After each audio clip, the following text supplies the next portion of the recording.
சங்கீதம் 50. ஆசாபின் சங்கீதம். வல்லமையுள்ள தேவனாகிய கர்த்தர் வசனித்து, சூரியன் உதிக்கும் திசை தொடங்கி அது அஸ்தமிக்கும் திசை வரைக்குமுள்ள பூமியை கூப்பிடுகிறார். பூரண வடிவுள்ள சீயோனிலிருந்து தேவன் பிரகாசிக்கிறார். நம்முடைய தேவன் வருவார், மௌனமாயிரார். அவருக்கு முன் அக்கினி பட்சிக்கும், அவரை சுற்றிலும் மகா புசல் கொந்தளிப்பாயிருக்கும். அவர் தம்முடைய ஜனத்தை நியாயம் தீர்க்க உயர இருக்கும் வானங்களையும் பூமியையும் கூப்பிடுவார். பலியினாலே என்னோட உடன்படிக்கை பண்ணின என்னுடைய பரிசுத்தவான்களை என்னிடத்தில் கூட்டுங்கள் என்பார். வானங்கள் அவருடைய நீதியை அறிவிக்கும். தேவனே நியாயாதிபதி. என் ஜனமே கேள், நான் பேசுவேன்.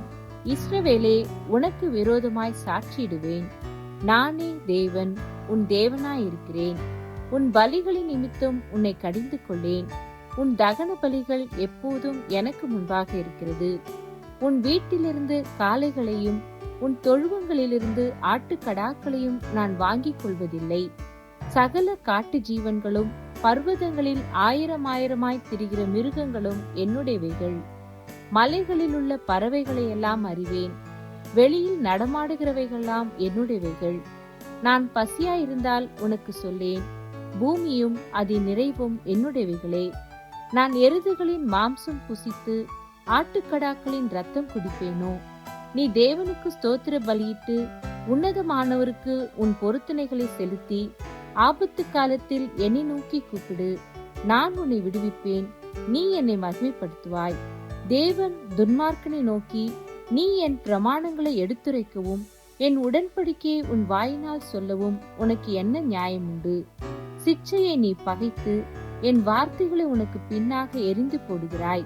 நீ திருடனை காணும் போது அவனோடு ஒருமித்து போகிறாய். விபசாரரோடும் உனக்கு பங்குண்டு. உன் வாயை பொல்லாப்புக்கு திறக்கிறாய். உன் நாவு சற்பனையை பிணைக்கிறது.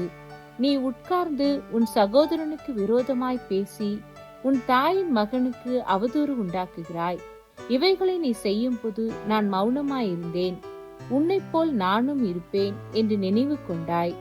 ஆனாலும் நான் உன்னை கடிந்து கொண்டு அவைகளை உன் கண்களுக்கு முன்பாக ஒவ்வொன்றாக நிறுத்துவேன். தேவனை மறக்கிறவர்களே, இதை சிந்தித்துக் கொள்ளுங்கள். இல்லாவிட்டால் நான் உங்களை பீறி போடுவேன். ஒருவரும் உங்களை விடுவிப்பதில்லை. ஸ்தோத்திர பலியிடுகிறவன் என்னை மகிமைப்படுத்துகிறான். தன் வழியை செவ்வைப்படுத்துகிறவனுக்கு தேவனுடைய ரட்சிப்பை வெளிப்படுத்துவேன் என்று சொல்லுகிறார்.